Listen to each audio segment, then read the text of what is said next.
So muli, magandang gabi po sa ating lahat at muli po tayong mag-share dito po sa ating ginagawang daily devotion. Purihin po yung Panginoon at nandito na po tayo ngayon sa chapter 34 po ng Numbers at ang aking pong i-share ay dito po sa verses 1 to 4 po. Ang sinasabi po sa talatang ito, sinabi ni Yahweh kay Moises, ang mga tagubilin para sa bansang Israel, pagpasok ninyo sa Kanaan, ang lupaing binigay ko sa inyo, ang mga hangganan ng inyong nasasakupan ay ang mga ito. Sa timog ang ilang ng Sin, nakatapat ng Edom, ang dulo ng dagat na patay, last verse po, ang daan paakyat sa Akrabim, ang Sin hanggang sa timog ng Cadiz Barnea, ang Hasaradar at ang Asmon.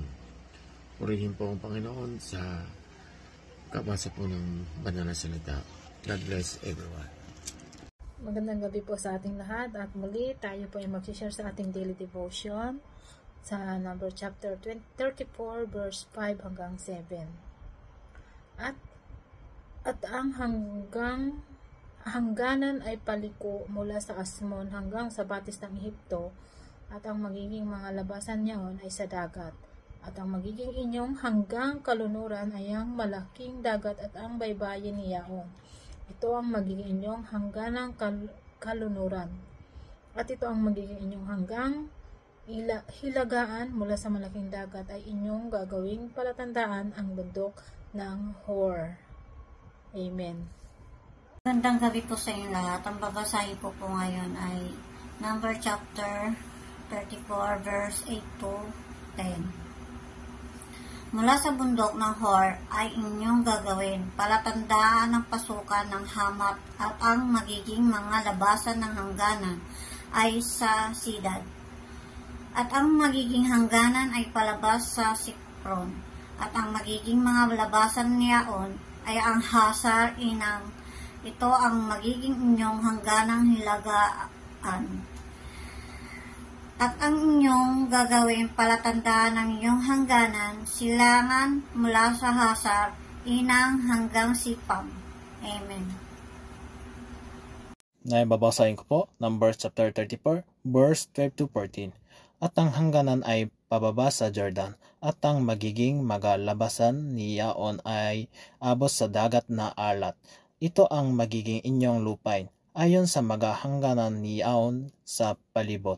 At inutos ni Moises sa mga anak ni Israel, na sinasabi, ito ang lupain na inyong mamanahin sa pamamagitan ng sapararan na inutos ng Panginoon na ibigay sa Siyams na lipi at sa kalahating lipi, sapagkat ang lipi ng mga anak ni Ruben ayon sa mga sangbahayan ng kanilang mga magulang, at ang lipi ng mga anak ni Gad ayon sa mga sangbahayan ng kanilang mga magulang ay nagsintanggap na, ay gayon din naman ang kalahating lipi ni Manases ay nagsitanggap na ng kanilang mana. Amen. Magandang gabi po sa ating lahat. Ang aking i-share ngayon ay makikita sa Bilang Kapitulo 34, versikulo 15 hanggang 17. Ito po ang nakasulat.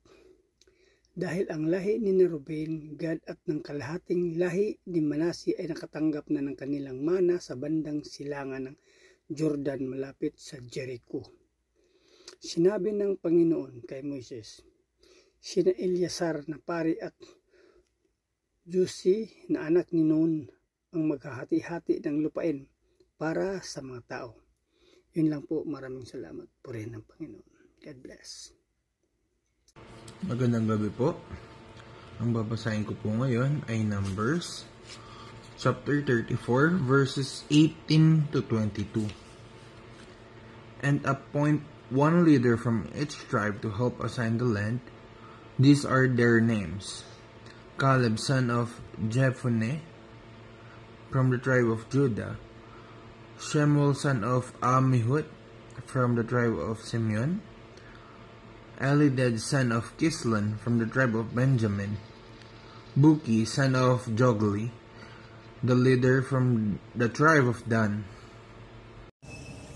Magandang gabi po mga kapatid. Dahil break time po namin, sasamantalayin ko na po ang pagbasa ng isang verse. Galing po ito sa Book of Numbers, chapter 34, verses 23 to 24. At ang sinasabi, Haniel, son of Ephod, the leader from the tribe of Manasseh, son of Joseph, Kemuel, son of Shiptan, the leader from the tribe of Ephraim, son of Joseph. Amen. Purihin pong ating Panginoon. Maraming salamat po. Mapagpalang gabi po sa ating lahat. Ang aking isi-share ngayon ay makikita sa Numbers chapter 34 verses 25 to 26. Ito po ay para kay Ivan. Ito po ang nakasulat. Elisaphan son of Parnak, the leader from the tribe of Zebulun. Paltiel son of Azan, the leader from the tribe of Issachar. Yun lang po. Maraming salamat. God bless. Po, magandang pagpapalang hapon po sa ating lahat. Ingatan po kayo ng ating Panginoon, saan man po kayo naroon. At ang aking pong ibabahagi ay matatagpuan sa Bilang chapter 34 verses 29. Maiksi lamang po ang verse nito, kaya isa lamang po ang verse na aking pong babasahin. At bibigyan ko na lamang po ito ng kaunting mensahe o aral po sa aking babasahin. Ito po sa chapter 34, verses 29. Sinasabi rito, ang mga kalalakihang ito ang pinamahala ni Yahweh sa paghahati ng lupain ng Kanaan na ibinigay niya sa Israel. No? Kaya, dito makikita natin na yung plano ng ating Panginoon. Muli may plano siya para doon sa mga Israelita na doon sa na ipinangako sa kanilang ibibigay na lupain kung saan sila pwede manirahan, no? Dito sa verse 30, dito sa chapter 34 verses 1 to 15 makikita natin, di ba? Nabanggit dito yung mga lugar na pwede nilang puntahan, pwede nilang tirahan, no? Bakit may doon lang na yung mga sa nabanggit lang na lugar sila pwede manirahan, kasi kung lalagpas nga naman magkakaroon ng kaguluhan, no? Yun lang yung plano ng Diyos na ibigay sa kanilang lupa, no?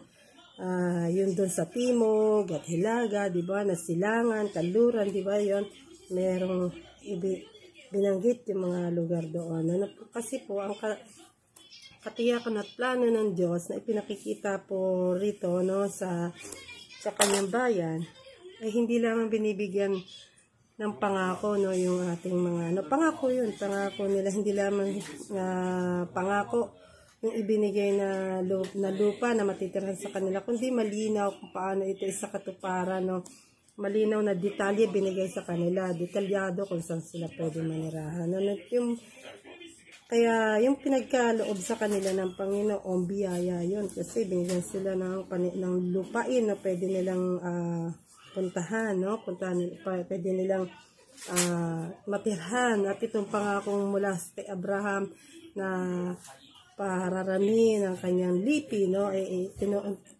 Maraming napagdaanan natin na unti-unti nang natutupad na dumadami yung kanyang mga lipi, no? Pinakikita ng Diyos yung kanyang katuparan, no, ng pangako niya rito. Kaya makikita din naman natin dito sa verses 16 to 29 yung mga mensaheng itinalaga ng Diyos kay Eleazar na pare, di pa ba? Isa si Eleazar doon sa napili na para mamuno, no? Pinuno na niya, isa siyang pinili, no? Na si Eleazar, ito si Eleazar na pari at si Jospin, anak ni Nun, no, pang manguna sa pamamahagi ng lupa, no. Sila yung pinagtanalaga ng Diyos sa pamamagitan ni Moises na italaga na mamahagi ng lupain, no, sa bawat pinuno ng lipi ng Israel. At anong matutunan natin dito sa araw na to? Pag basta ibinigyan ka ng responsibility, no, na ikaw ay mamumuno, na ikaw talaga yung may responsibilidad na doon sa mga nasasakupan mo, no? Katulad ng sa atin, no? Katulad na lang sa mga katayuan nila, pastor, sila napili, no? Isa sila sa mga napili na gamitin ng Panginoon upang mamuno sa atin, no? So, hindi lamang dito yung pangakong spiritual, yung ina-advise nila sa atin, no? Binibigay nila sa atin bilang mga leader, no? Na itinalaga ng Diyos para sa atin, kundi ito rin, di po ba hindi lamang word of God ang kanilang ibinibitaw, kundi practical din na mga mensahe na pwede, na payo, no, na pwedeng maging magkaroon ng magandang aral at aral, no, na magandang makakapulot ka ng mga magagandang payo din, no, na makakabuti sa atin, no, para magkaisa.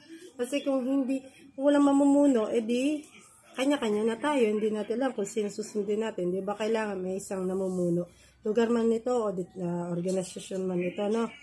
At parang katulad sa bahay, di ba, tayo mga magulang ang naging leader ng ating mga anak. Hindi pa pwedeng ang mga anak natin ang mamuno sa atin, dapat tayo ang mamumuno sa kanila, no? Yung pag ikaw naman ay nabigyan ng ng tungkulin, no, dapat ang paalaala din dito ay magpakita ka ng kahalagahan kung saan ka inilagay ng ating Panginoon. At sa pagpapatuloy po, dito po, no, ito po kasi yung usapin na yung kahalagahan ng pagbibigay tatag at tungkulin ng isang namumuno at nasasakupan. Ibig sabihin, kapag itinalaga ka diyang isang leader, pahalagaan mo yun.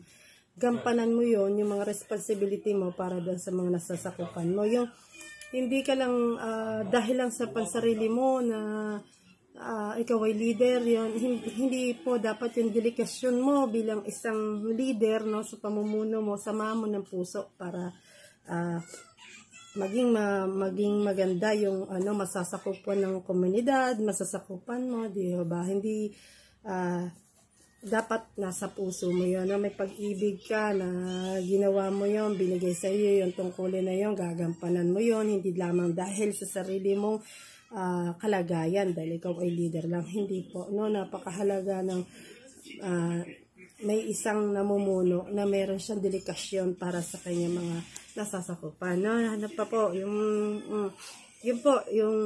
at tayo, no, mahalaga din yung pagtanggap. Dito sa chapter 19 at 29, makikita rin po natin dito yung mensahe ng bawat lipi ng mga Israel, sabi dito, no, ay may partikular na bahagi sa lupang pangako at binanggit ang pangalan ng mga pinuno ng bawat lipi. I-apply natin to. Halimbawa, tayo ngayon sa devotion natin, di ba? Bawat nahati tayo sa 3 grupo at meron tayong kanya-kanyang mga group leader, no? Sangge, Inchon, tayo mga Changwidong, no? Yun nga, yun meron tayong bilang mga miyembro naman, dapat tayo makiisa din sa ating mga leader na inassign tayo dito sa ating mga verses na babasahin, no? Paminsan hindi na natin iyon lang ang naibibigay sa ating matawag dito, na-assign sa atin, hindi natin nagagampanan. Sikapin natin na magampanan natin, no? Para may pagkakaisa, unity talaga. Pag may unity, hindi lamang ito yung dahil nakikisama ka, no? Sipin na lagyan din natin ng love. Masarap yung may unity na with love, no? Hindi yun dahil nagkakaisa tayo dahil lang ay utos lang yun ng leader namin, ganito, or yun lang naman talaga yung dapat gawin, makisama ka. Hindi po. Ang pagkakaisa, ang tunay na pagkakaisa, isang unity ay may love yun eh. Kasi bakit ka sumasang-ayon? Ginagalang mo sila. Meron din dapat respect. Respect bilang leader, respect bilang miyembro, no? Para may pagkakaisa po tayo, no?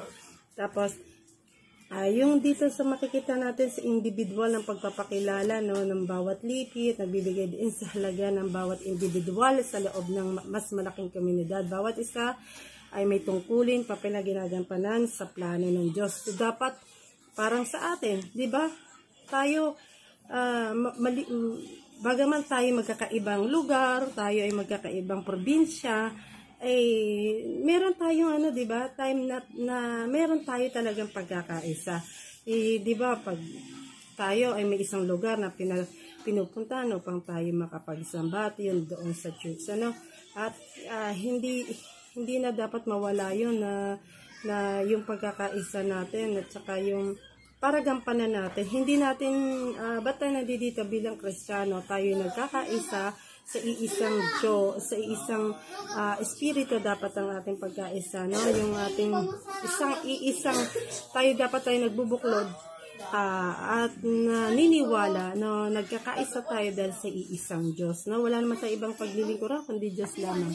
Iisa lang ang Diyos na may-ari sa ating pare-pareho. Magkaiba man tayo, sanggi ka man, inchong ka man, Changwi ka man, suyo ka man, saan ka man naroon, iisa lang ang ating pinaglilingkuran at dapat tayo sa Diyos, isang espiritu ang dapat natin paglingkuran. Kaya sa kabuuan ng chapter 34, na po ito pagpapaalala yun dun sa plano ng ating Panginoon at gusto niya magkaisa siya mali dito, mababasa natin, bukod-bukod man yung lugar na iyon, pero may pagkakaisa sila. Parang tayo, magkakaiba man tayo ng lugar, tanda natin lang kita yung dapat nagkakaisa kasi iisang Diyos lang ang dapat natin paglingkuran at iyon ang ating walang iba kundi ang ating dakilang Diyos na makapangyarihan sa lahat ng ating Diyos na si Hesus Kristo. Marami pong salamat at naway magampanan natin yung ating mga bawat responsibility